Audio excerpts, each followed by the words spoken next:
Hello and shalom to everyone. प्रभु आप सबको आशीष व बरकत दे। सभी को मेरा जय मसीह की और खुदावन की हजूरी में मैं आप सबका स्वागत करती हूँ और परमेश्वर का धन्यवाद करते हैं आज के दिन के लिए, आज के समय के लिए। हम वचन में जाने से पहले हम प्रार्थना करेंगे क्षण भर के लिए और फिर हम वचन में जाएंगे। धन्यवाद खुदावन, धन्यवाद प्रभु यीशु, धन्यवाद पवित्र आत्मा। हे सामर्थी परमेश्वर पिता, मैं आपका धन्यवाद करती हूँ आज के दिन के लिए, आज के समय के लिए, आज के वचन के लिए आपका धन्यवाद करते, प्रार्थना करते परमेश्वर कि आज आपका वचन हमारे जीवनों में, सुनने वालों के जीवनों में 100 गुना फल लेकर आए और कोई अंधकार की ताकत आज इस वचन के फल को चुराने ना पाए। खुदावन आपके वचन जो है वो हमारे जीवन का आधार है। हम अपना ध्यान, अपनी आत्मा इस वचन पर लगाते हैं और आपका वचन खुदावन हमारे जीवन में खुदावन बढ़ता जाए, हम इसे अपने हृदय में रखें, इस पर चलने पाए। खुदावन आपका धन्यवाद करते, पवित्र आत्मा जी आपको इनवाइट करते हैं इस समय पर अपना कंट्रोल करें। बोलने वाली मैं नहीं, खुदावन की पवित्र आत्मा आप ठहरे। सारा आदर महिमा जलाल प्रभु यीशु के नाम को मांगते हैं इस प्रार्थना को, आमीन। आज का वचन जो है कि एक छोटा सा पाप भी आपकी जिंदगी में एक बड़ी ब्लेसिंग को रोक देता है। आज इस वचन में हम यही सीखेंगे। जब हम प्रभु यीशु मसीह की लाइफ को देखते हैं तो उन्होंने जो है लोगों को टीच करने में, वचन को सिखाने में जो है वो ज्यादा समय बिताया। अब उन्होंने अपनी लाइफ में जो है वो चेलों से वो मिले। ये नहीं कि फर्स्ट टाइम में जो है वो चेले वो हील हो गए होंगे। हाँ, 1 या 2 मीटिंग्स में वो हील हो गए। उन्होंने ज्यादा समय उनके साथ जो है वो बिताया और लोगों के साथ कम समय बिताया। उन्होंने 34 दिन जो है वो लोगों के बीच में रहे और चेलों के साथ उन्होंने 3.5 साल बिताए। अब देखिए, चेलों के साथ 3.5 साल बिताए हैं और लोगों के साथ सिर्फ 34 दिन बिताए। और जब हम उनका पहाड़ी उपदेश देखते हैं, वहां पे हम देखते हैं कि वो लोगों के साथ है 3 दिन से, और 3 दिन रात से जो है उस 3 दिन की मीटिंग्स में हम देखते हैं कि वो लोगों का फिक्र कर रहे हैं। वहां पर उनको लोगों की परवाह है, वो लोगों को टीच कर रहे हैं, वचन सिखा रहे हैं। और एक दिन उनका हीलिंग का उन्होंने रखा। आप जानते हैं कि अगर हम उस चर्च के पीछे है जहां पर सिर्फ हीलिंग ही हीलिंग है और वचन को वो महत्व ही नहीं देते, तो वो कलीसिया जो है वो मैच्योर नहीं होगी, वो कलीसिया परिपक्व नहीं होगी, समझ बूझ नहीं रखेगी वचन के बिना। जहां पर वचन की कम इंपॉर्टेंस है और हीलिंग को ज्यादा इंपॉर्टेंस दी जा रही है, वो कलीसिया कभी भी कंप्लीट ही नहीं हो सकती। अगर कलीसिया कंप्लीट आप चाहते हैं कि हमारे अंदर सब कुछ हो, वो वरदान, वो ब्लेसिंग्स, वो परमेश्वर की ओर से, तो आपको वचन को सीखना भी बहुत जरूरी है। जो चर्चेस वचन को ज्यादा सिखा रही हैं और हीलिंग को वो थोड़ा सा रख रही हैं, तो वो ब्लेसिंग है। मतलब वो समझती उस चीज को कि प्रभु यीशु मसीह ने जिन चीजों को फॉलो किया, जिन बातों को फॉलो किया, वो चर्चेस भी फॉलो करती। हाँ, वो चर्चेस भी अधूरी हैं जहां पर हीलिंग नहीं, क्योंकि खुदावन ने कहा कि जाओ और प्रचार करो और उसके बाद लोगों को चंगा भी करो। तो हम जो है, अगर हम वचन को बांट रहे हैं तो हमारा काम है कि हम प्रभु यीशु मसीह के नाम में प्रार्थना करें, लोगों को हील करें, लोगों का छुटकारा हो। डिलीवरेंस भी जरूरी है, हीलिंग प्रेयर भी जरूरी है। इसलिए आपने देखा होगा कि ज्यादातर 99% जो आपके जो केसेस है, 90% आप लगा लें, तो वो आपके जो प्रॉब्लम्स का जो सोल्यूशन है, जो आंसर है, वो आपको परमेश्वर के वचन के बीच में से मिलता है। कई बार आप वचन को सुनते सुनते हील हो जाते हैं। कई बार आपको वचन को सुनते सुनते आपको परमेश्वर आइडियाज दे देता है आपके बिजनेस के लिए, आपके उस प्रॉब्लम से जो छुटकारा नहीं हो रहा, वो वचन को सुनने से आपको जो है वो मिल जाता है। वो इसी वजह से जब वो चेलों के साथ रहे, वो 3.5 वर्ष तक रहे, और लोगों के बीच रहे तो वो 34 दिन तक रहे। तो खुदावन जो है यहाँ पर यीशु मसीह हम देख रहे हैं कि वो लोगों को मतलब वक्त दे रहे हैं, थोड़ा बहुत दिया उन्होंने चेलों को तैयार किया ताकि वो आगे वचन का प्रचार भी करे, सामर्थ को भी बांटे, लोगों को हील भी करे।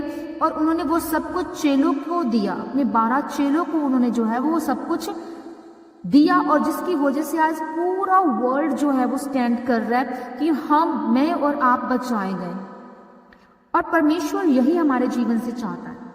जब हम देखते हैं मूसा के संग जब इजरायली जाते हैं, मूसा उन इजरायलियों को छुड़ा कर लाता है ले जा रहा होता है। रास्ते में अभी कनान देश वो नहीं पहुंचे और रास्ते में जो है वो जब वो पहाड़ पर जाता है तो परमेश्वर यहोवा जो है वो उनसे बात करता है मूसा से, और मूसा को कुछ आज्ञाएं देता है, कुछ हुक्म देता है कि उन हुक्मों का तुम पालन करो। और वो हुक्म थे जैसे अगर कोई चोरी करे तो उसको किस तरह से सजा मिलनी है, परिवार में कैसे रहना है, समाज में कैसे चलना है, आपको मतलब इन फ्यूचर जो है वो तमाम बातें जो है वो लिख दी गई थी उस तख्ती पर, बता दी पर परमेश्वर ने इस तख्ती पर लिख उन तमाम हुक्मों को और अपने लोगों को बता कि अगर कोई मार दे तो उसके साथ कैसे चलना है। तो ये एक रूल्स बना दिए, एक हुक्म बना दिए। ये छोटे से छोटा रूल था, पर अगर वो इन रूल्स को ना भी फॉलो करे तब भी ये नहीं है कि वो परमेश्वर के पास नहीं जाएंगे। परमेश्वर के पास हम तब भी स्वर्ग की मिरास को पाएंगे, पर उनको रूल्स इसलिए बताए ताकि वो उन चीजों को मतलब उनकी पालना करे और परमेश्वर की और ब्लेसिंग्स को भी वो अपने जीवन में लेने पाए। एक छोटे से छोटा हुक्म भी अगर वो तोड़ते तो उनको उसकी सजा थी, उसको सजा, वो उस चीज को भोगते थे। और बाइबल ऐसा कहती है कि कुछ पाप ऐसे होते जिसकी सजा मौत तो नहीं है, पर वो मौत से बढ़कर हमारे जीवन में जो है वो हमारी ब्लेसिंग्स को रोक देती और वो ब्लेसिंग्स हमारे जीवन में वो आने नहीं पाती है। तो परमेश्वर जो है वो यहाँ छोटे से छोटा हुक्म भी बता रहा है मूसा को कि अपने लोगों को बता, और वो इम्पोर्टेंट है बड़े से बड़े हुक्म के बराबर भी। आप सोचे कि बड़े से बड़ा हुक्म जो परमेश्वर ने 10 आज्ञाएं दी उनमें से जो है वो 10 आज्ञाएं इंपॉर्टेंट है, पर बाकी की जो आज्ञाएं हैं वो इम्पॉर्टेंट नहीं है। आप रूत और बोअज का एग्जाम्पल देखें। मैं इससे पहले एक वचन देखना चाहूंगी लय व्यवस्था का, लय व्यवस्था 19 उसका 9 से 18। अब यहाँ पर जब आप देखते हैं कि फिर जब तुम अपने देश के खेत काटो तब अपने खेत के कोने कोने तक पूरा ना काटना और काटे हुए खेत की गिरी पड़ी बालों को ना चुनना। यहाँ पर ही परमेश्वर ने हुक्म दिया कि ऐसा तुम करना। और अपनी दाख की बारी का दाना दाना ना तोड़ लेना और अपनी दाख की बारी के झड़े हुए अंगूरों को ना बटोरना। उन्हें दीन और परदेसी लोगों के लिए छोड़ देना। मैं तुम्हारा परमेश्वर यहोवा हूँ। तुम चोरी ना करना, तुम एक दूसरे के साथ कपट ना करना, तुम झूठ ना बोलना, तुम मेरे नाम की झूठी शपथ खा के अपने परमेश्वर का नाम अपवित्र ना ठहराना, क्योंकि मैं तुम्हारा परमेश्वर यहोवा हूँ। एक दूसरे पर अंधेर ना करना और ना एक दूसरे को लूट लेना। मजदूर की मजदूरी तेरे पास सारी रात सवेरे तक ना रहने पाए, और बहरे को शाप ना देना, ना अंधे के आगे ठोकर रखना, और अपने परमेश्वर का भय मानना। मैं यहोवा हूँ। न्याय और कुटिलता न करना, ना तो कंगाल का पक्ष रखना, ना बड़े मनुष्य का मुंह देखना, ना विचार करना, एक दूसरे का न्याय धर्म से करना। लुतरा बन के अपने लोगों में ना फिरा करना और एक दूसरे का लहू बहाने की युक्तियां ना बांधना। मैं यहोवा हूँ। अपने मन में एक दूसरे के प्रति बैर न रखना और अपने पड़ोसी को अवश्य डांटना, नहीं तो उसके पाप का भार तुझको उठाना पड़ेगा। पलटा न लेना और ना अपने जाति भाइयों से बैर रखना, परंतु एक दूसरे से अपने ही समान प्रेम रखना। मैं यहोवा हूँ। अब यहाँ पर हम देख रहे हैं कि फर्स्ट जो आयत हमें कहती है छोटे छोटे हुक्म परमेश्वर ने बताए थे, और फर्स्ट आयत को मैं एक्सप्लेन करना चाहूंगी कि यहाँ पर परमेश्वर ने कहा कि तुम अपने देश के खेत को जब काटो तो अपने खेत के कोने कोने तक पूरा ना काटना, मतलब उन नुक्करों को रहने देना, और जो खेत की जो गिरी हुई बालें हैं उनको चुनना नहीं, मतलब थोड़ा सा बिखेर देना उन लोगों के लिए जो परदेसी लोग हैं, ताकि वो जब उसको खा पाए, जो भूखे हैं उसको लेने पाए, ताकि आशीषित होने पाओ तुम भी। तो ये छोटी सी एक आज्ञा, और जब हम इसे पढ़ते हैं रूत और बोझ की लाइफ में, तो बोझ जो था वो इस हुक्म को मानता था कि परमेश्वर ने इस हुक्म को दिया है, और वो ऑलरेडी अभी कुछ नहीं जानता रूत के बारे में, तो उसके जीवन में सब कुछ था, सब कुछ उसकी लाइफ कंप्लीट थी। पैसे वाले था, ठीक है, जमींदार था, खेत थे, सब कुछ था, पैसा था, घर बार था, सब कुछ था उसके पास। बट उसके लाइफ में एक कमी थी। क्या कमी थी?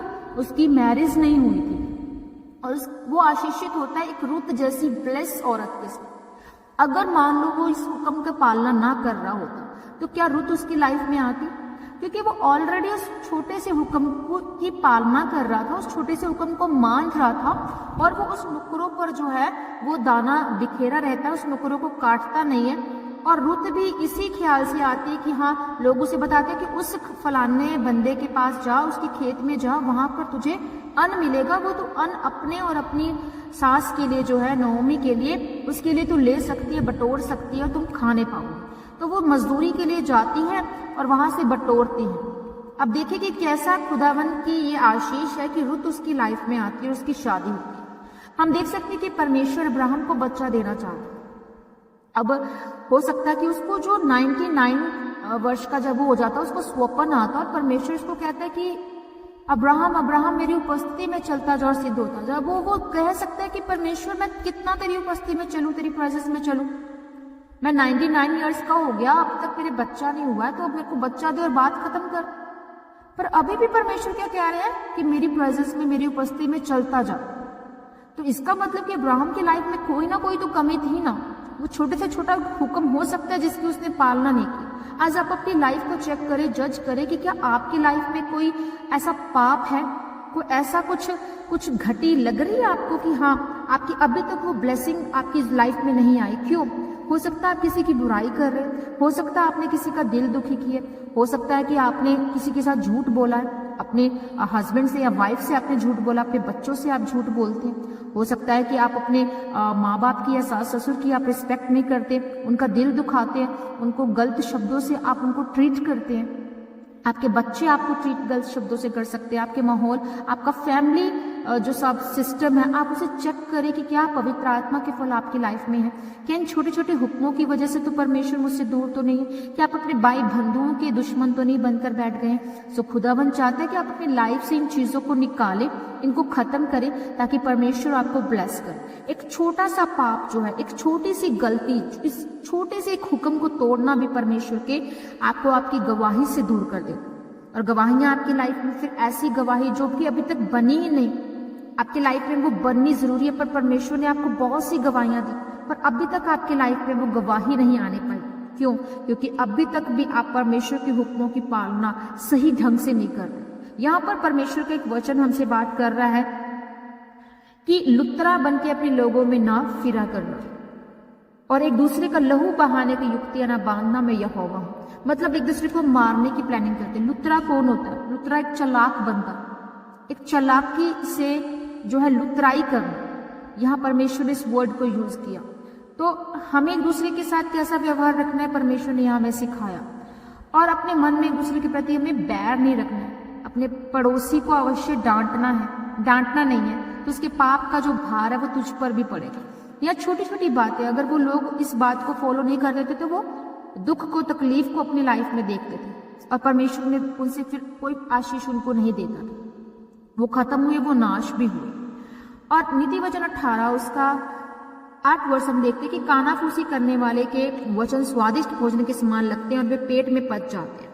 जो कानाफूसी करते हैं, चुगली करते हैं, हाय भैन जी तुहानू पता है कि फलाने दी कुड़ी नट गई, हाय भैन जी तुहानू पता है कि इदा इदा। क्या आप लुतरा बनना किसको यहाँ पर, अब मैं इस वचन को, इस वचन को कंपेयर करना चाहती कि लुतराई वो है, क्या आप अपने घर की, अगर आपकी बेटी करेक्टरलेस हो चुकी है, आपको पता लग जाता है उसके बारे में, या फिर आपका घर का अपना बेटा आपका जो है वो नशा करके आता है, तो क्या आप उसकी बुराई बाहर जाके करते कि हाँ भैन जी आओ इधर दसा मैं तुहानू कि मेरी कुड़ी जड़ी है फलाने गलत हो गई है, इदा दे काम करदी है, ते या मेरे मुंडे ने नशा करके अज राती आया है, ते की तुसी वो सारी गल्लां दसदे हो लोगों को? नो, आप नहीं बताते, क्योंकि आप क्या करते हो, और लोगों की बुराई को बताना, स्वादिष्ट स्वाद ले लेके बताते हो, स्वादिष्ट भोजन के समान। या परमेश्वर का वचन कह रहा है कि कानाफूसी करने वाले के वचन जो है वो स्वादिष्ट भोजन के समान लगते हैं और वो पेट में पच जाते हैं, हमें तसल्ली हो जाती है, उस करने वाले को भी तसल्ली हो जाती है बुराई, और उस सुनने वाले को भी तसल्ली हो रही है कि हाँ भाई इन्हें फलाने दी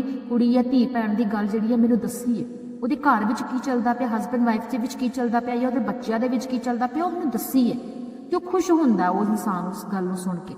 सो ऐसे परमेश्वर ने कहा कि कानाफूसी नहीं करनी है, लुतराई नहीं करनी है, चालाकी नहीं करनी है, किसी और का जो है वो, किसी और की बुराई आप किसी और के साथ कर रहे हो। ऐसे लोग क्या है, वो पाप के भागी है, वो पाप कर रहे हैं, वो परमेश्वर के खिलाफ है और परमेश्वर उनसे नाखुश होता है। नीति वचन 11 उसका 13 वचन कहता है कि सीधे लोग अपनी खराई से अगुवाई पाते हैं और परंतु विश्वासघाती अपने कपट से नष्ट होते हैं।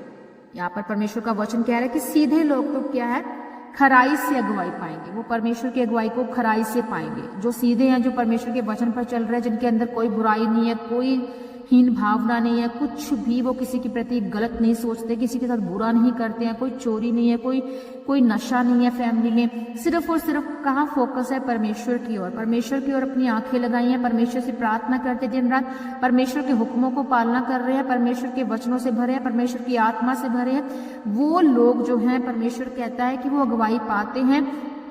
जो सीधे हैं, जो सीधे मन के हैं, वो परमेश्वर उनसे बात भी करेगा, उनकी अगुवाई भी करेगा। अगर वो परमेश्वर को नहीं जानते, परमेश्वर उनसे बात करना शुरू करेंगे। जो खुदावन में सीधे हैं, तो परमेश्वर आपको छूता है, आपको चेक करता है, आपको खड़ा करता है, आपको ऊंचा करता है। किन लोगों को? जो सीधे हैं, जो परमेश्वर के प्रति वफादार है। अभी तक वो परमेश्वर को जानते भी नहीं है, पर फिर भी वो लोगों के साथ जो है बुरा व्यवहार नहीं कर रहे हैं। अपने अंदर परमेश्वर का एक कहीं ना कहीं डर है, एक भावना ऐसी है सीधेपन की, खराई सी। तो परमेश्वर उनसे बात करते हैं, उनकी अगुवाई करते हैं, परंतु विश्वासघाती अपने कपट से नष्ट हो जाते हैं। जो विश्वासघाती हैं, हमेशा वो सोचते हैं कि हाँ, इसकी प्रॉपर्टी को हथिया ले, हाँ ठीक है, इसका हम बुरा कर ले। परमेश्वर ने अब जैसे कि आज्ञा दी कि क्या करना? अपने खेत के नुकरों को मत काटना, वहां पर दाना बिखेरना, ताकि परदेसी लोग उसे खा सके, उसे लेने पाए।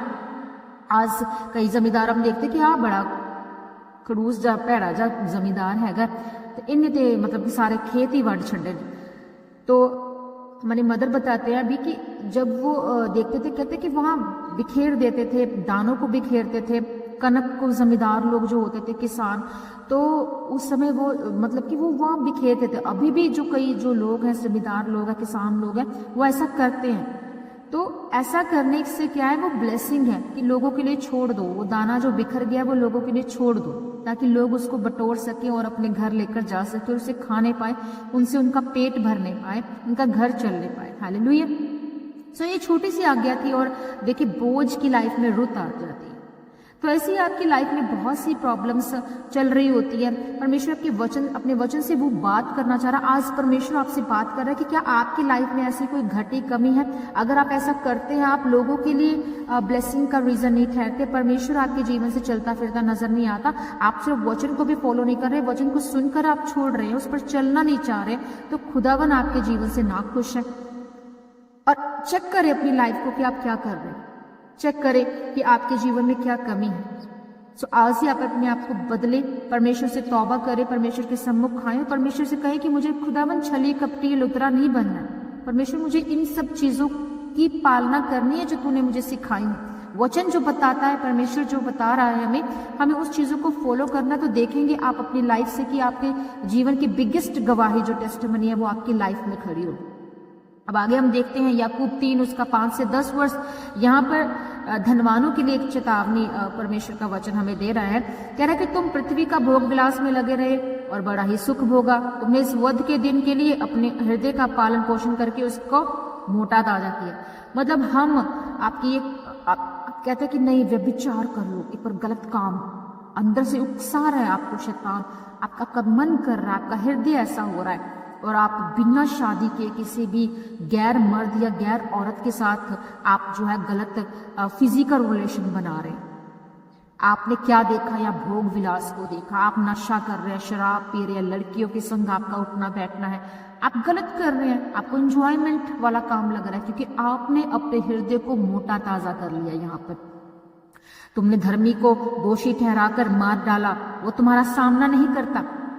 इसलिए अब तो बहुत से लोग होंगे, अब मैं अपनी टेस्टिमनी आपको दूं कि बहुत से लोग जो है वो आप धर्मी जब उस चीज पर चल रहे हैं, वचन पर चल रहे हैं, आपको बहुत से लोग जो है वो दोषी ठहराते हैं। और ऐसा ही होता है, ऐसा ही हो रहा है, मेरे साथ भी ऐसा होता है, क्योंकि खुदावन के नाम पर जो वचन पर चलने वाले लोग हैं वो दोषी ठहराए जाते हैं। लोग उनको ताड़ना देते हैं, लोग उनको बुरा व्यवहार करते हैं, लोग उन पर गालियां देते हैं। आपके अपने बहन भाई, आपके अपने लोग, आपके अपना पड़ोस आपको गलत निगाह से देखता है, आपको गलत आप पर ताने कसे जाते हैं, क्योंकि आप परमेश्वर में धर्मी हैं। यहाँ पर परमेश्वर का वचन कहते हैं कि तुमने धर्मी को दोषी ठहराकर मार डाला। कई मार डालते, परमेश्वर का वचन लेकर जाते तो वो मार डालते, उन खुदावन के दास दासियों पर हमला करते, वो तुम्हारा सामना नहीं करता।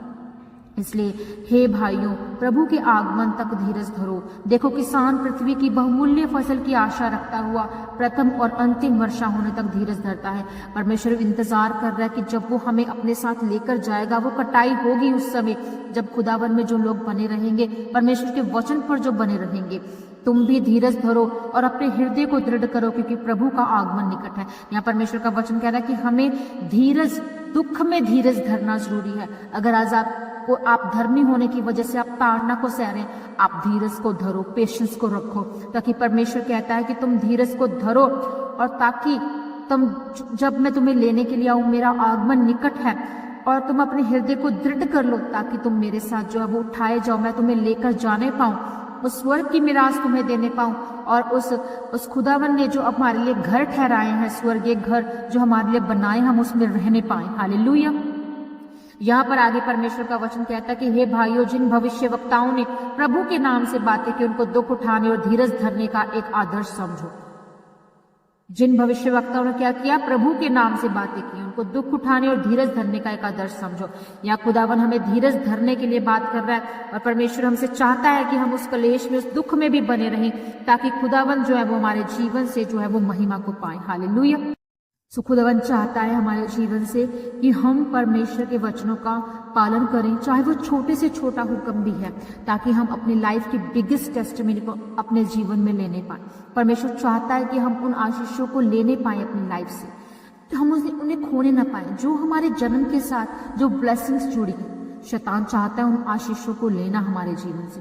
तो आज अपने जीवन को चेक करें, जज करें कि क्या आपके लाइफ में कोई कमी है, क्या आप लुतराई कर रहे हैं, क्या आप नशा कर रहे हैं, क्या आप व्यभिचार कर रहे हैं, क्या आप चोरी कर रहे हैं, क्या आप किसी की और की प्रॉपर्टी पर अपना कंट्रोल, अपना कब्जा करने की कोशिश कर रहे हैं, क्या आप किसी के प्रति हत्या की साजिश रच रहे हैं, क्या आप अपने मन को इतना कठोर कर चुके हैं कि अपने रिश्तेदारों से, अपने बहन भाइयों से, अपने बाल बच्चों से या अपने माँ बाप के साथ आप बुरा सलूक कर रहे हैं। सो परमेश्वर चाहता है कि आप अपने मुंह के वचनों को जो है कपटी ना बनाएं, आप कानाफूसी करने वाले, चुगली निंदा करने वाले ना बने, लतुराई करने वाले ना बने, आप एक दूसरे पर अंधेर करने वाले ना बने, ताकि परमेश्वर आप पर अपनी कृपा कर सके, ताकि परमेश्वर आपको अपनी करुणा जो है वो दिखा सके। सो खुदावन चाहता है कि आपके जीवन पर दया हो। खुदावन चाहता है कि आपके जीवन की जो आशीष, बड़ी से बड़ी गवाही रुकी हुई है, वो आपको मिलने पाए। सो मेरा विश्वास है कि आज आप डिलीवर हो रहे हैं इस वचन को सुनने के बाद। आज आप अपने जीवन को चेक करेंगे कि मेरे जीवन में क्या कमी है, कहाँ पर कमी है, क्या पाप मेरे जीवन में चल रहा है, उसे मुझे सुधारने की जरूरत है, उससे मुझे तौबा करने की जरूरत है, और परमेश्वर के सम्मुख जाने की जरूरत है। यकीन माने 101% में अगर बात करूं, यकीन माने कि अगर आप परमेश्वर के वचन पर चलना सीखते हैं, परमेश्वर के आगे झुकना सीखते हैं, परमेश्वर से मांगना सीखते हैं, परमेश्वर के आगे तौबा करते हैं, अपने जीवन को बदलते, अपनी कमियों को चेक करते, उनको निकाल कर बाहर करते हैं, तो खुदावन आज आपसे बात करना चाहता है, आपको डिलीवर करना चाहता है, आपको छुड़ाना चाहता है, आपको चंगा करना चाहता है, आपकी लाइफ की बिगेस्ट टेस्टिमनी वो आपको देना चाहता है। जिस आशीष को आप कब से मांग रहे हैं, खुदावन वो आज आपको देना चाहता है। सो परमेश्वर में बने रहे, अड़े रहे और खड़े रहे, और खुदावन के नाम में आप बढ़ते जाएं, ऊंचे होते जाएं, खुदावन के काम को आप करते जाएं। सो मेरा परमेश्वर आपके साथ आइए हम प्रार्थना करते हैं। धन्यवाद खुदावन, धन्यवाद प्रभु यीशु, धन्यवाद पवित्र आत्मा, सामर्थी परमेश्वर पिता, मैं धन्यवाद करती हूँ आज के वचन के लिए। खुदावन खुदा, सचमुच खुदावन हमें अपने जीवन को बदलना है। कुछ ऐसे पाप खुदावन जो हमारे जीवन में चल रहे हैं, उनसे हमें तौबा करनी है। खुदावन गलत कनेक्शंस को, जो रिलेशनशिप है उनको खत्म करना है, गलत कॉन्टेक्ट्स को हमें अपनी मोबाइल से खत्म करना है। खुदावन आप इन्हें ऐसा सिखाएं, इनके जीवन में, इनके हृदय में ये वचन जाने पाए, ये 100 गुना फलों के साथ ब्लेस होने पाए। खुदावन ये किसी के साथ भी बुरा व्यवहार न करने पाए। खुदावन खुदा, किसी के खुदावन खुदा ये डाउन करने की साजिश न रचे। खुदावन खुदा, खुदावन ये तुझ पर ईमान रखे, तुझसे मांगे, तेरे आगे झुके, और खुदावन तू इनके जीवनों में बड़े बड़े अद्भुत अचंभे काम कर। खुदावन इनके जीवनों में छुटकारा दे परमेश्वर। ये वचन इनके जीवनों में 1000 गुना फल लेकर आए परमेश्वर, और ये तेरे वचन पर चलने पाए। आप इन्हें डिलीवर करें, इन्हें आजाद करें, इन्हें फ्री करें, ये फ्रूटफुल हो जाए प्रभु यीशु के नाम में। ये ब्लेस हो जाए प्रभु यीशु मसीह के सामर्थ्य नाम में।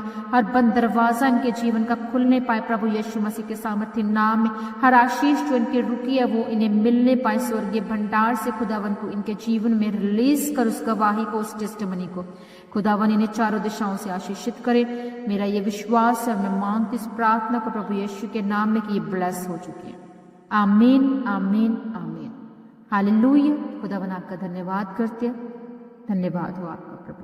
Thank you father, thank you Jesus, thank you holy spirit. So परमेश्वर आपके साथ है, आप सब ब्लेस हैं। God bless you all. सभी को जय मसीह की। Thanks for watching. Receive your blessings. Please keep support, like, share and subscribe. God bless you all.